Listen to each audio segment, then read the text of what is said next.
if there was one thing we could do in the UK to make a more dynamic and exciting venture capital culture, what would that one thing be?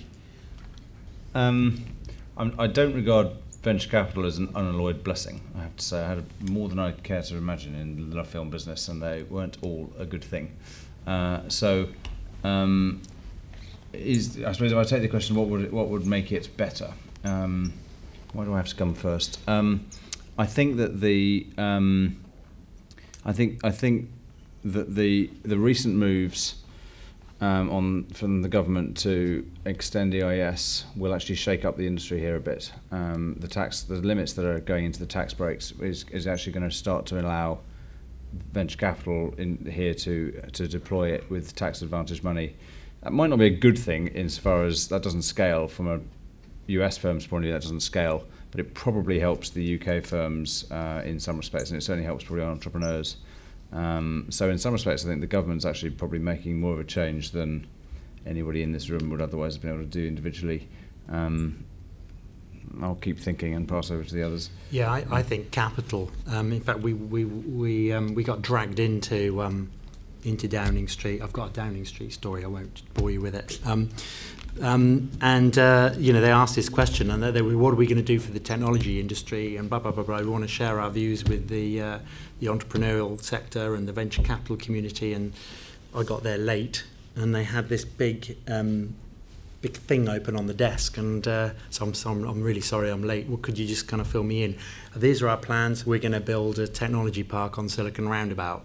I said, well, great, fantastic. That's your answer. That's what we're going to do to get the UK economy back on its feet. I think we can have technology parks, but I think it is about capital. William's right. What the government have done, there's a fantastic scheme called EIS, which means that you get tax relief as you make investments on the way in. You get loss relief if they go pop, and most of them do, and you get CG capital gains tax free on the way out, and it is fantastic. There was a limit of £150,000 a year. That limit is now up to, I think it's $1 million. Yeah. And what that does, it brings angels in, and angels are very important because they know what they're doing. Most venture capitalists are, frankly, they don't know what they're doing. But whereas angels kind of do, because they've made money and they're putting that money back into the system. So getting those guys to deploy capital in early stage businesses is really, really important. And for us, we back early stage businesses. I think, as you say, we go where angels kind of fear to tread. We back very, very early stage businesses, but we are almost alone. And when we're doing it, we're kind of looking around and say, well, who's with us? Who are our fellow travellers? If this thing takes off, who can sit there and write a $5 million cheque to get this business in the market?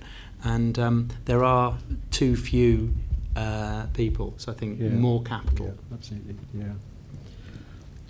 I don't have the experience in venture capital that the gentlemen sitting around me have got. Certainly when I raised money, EIS was instrumental. We factored it into our business plan when we were pitching to angels. So we weren't just pitching the equity, we were pitching the relief before they'd even thought about it themselves. I think time's a factor as well. In terms of tech investments, it seems to me, and you guys can correct me if I'm wrong, that compared to California, we're relatively young when it comes to massive wins on technology and some of the smaller investments turning into big returns. And so given slightly more time and some of the newer tech businesses in the UK following in the footsteps of some of Mark's exits will probably stimulate a little bit more adventure by some of the high net worth individuals as well as institutional VCs. We're definitely seeing that. The more successes, the more gets recycled, and I think that really does fuel the market, which has been a huge feature of the success of Silicon Valley. It becomes a self-fulfilling kind of prophecy. So really, the more sort of mega billion-dollar exits around Silicon Roundabout, it'll have a huge impact. How about you, W? Obviously, you've got a Google Ventures side of things, so.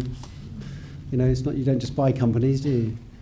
Yeah, my view is slightly different in this particular sense. So going back to venture capital in Europe, in London or Europe, if you're going to you firstly also have another point, which is, where is the supply? Because without the supply, you can raise all the money in the world, but you won't be able to deploy. So the other issue that comes along with that is, where are the returns? And I'm not sure European VCs have quite blown the door away on returns. I think that's one of the things to definitely factor in, and that leads to a cascading effect. I think the government can do only so much, but I'm not one of those big believers that government can force certain secular changes without there being a very broad fundamental change at a broad-based level. And what that means is that you got to give science and maths importance. You don't give that basic importance to those two subjects. You can push all the money in the world. I don't think you're going to get the supply that you need to invest in. I think that's important. The other thing, and as an immigrant, this is something always important to me, is, do you really have free flow of labor people? That's really important.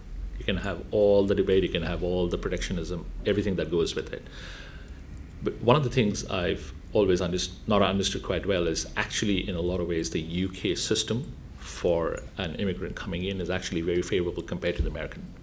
Actually, as an individual, you face way more uncertainty in the States because of the way the labor law works. So actually, there are big pointers out here that are there. But fundamentally, if you don't address at the root level, what is it that you're investing in as a country, you will not get the kind of companies that you're hoping to get. You will, and it then comes down to a chicken and egg.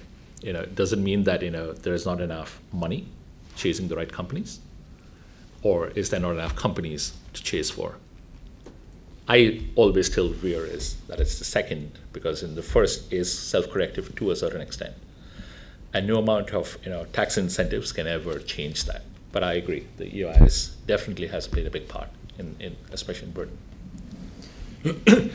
So being a finance guy, at the margin, I think incentives are helpful, and we see a lot of people knocking on our door, particularly from Ireland and from other countries around Europe and also in Asia, to have centres of excellence. And we do that in Ireland. We've got a customer service centre of what originally started as a customer service centre of about 1,500 people. With the Centre of Excellence grants, we've turned it into a Centre of Excellence for our risk management teams. In Singapore, they have centres of excellence, and we now have probably 500 developers. They were very keen to attract not just intellectual property, which was a key thing for a technology company, but also jobs for people. And so they gave us various incentives, and we committed to provide employment. So I think at the margin, it's not massively significant. But if I just take it from a slightly different angle again, I think you need to create the right environment, and you need to show leadership. We need to have vision. We need to attract talent. And if I give you a couple of examples of the way that we think about innovation, because as we now are a company of 11,000 people, it did feel over the last couple of years that potentially you're getting so big, decisions were taking too long, maybe ideas weren't quite getting the visibility that they need. And we run what we call Lab Rats, an innovation competition. We do it 3 times a year.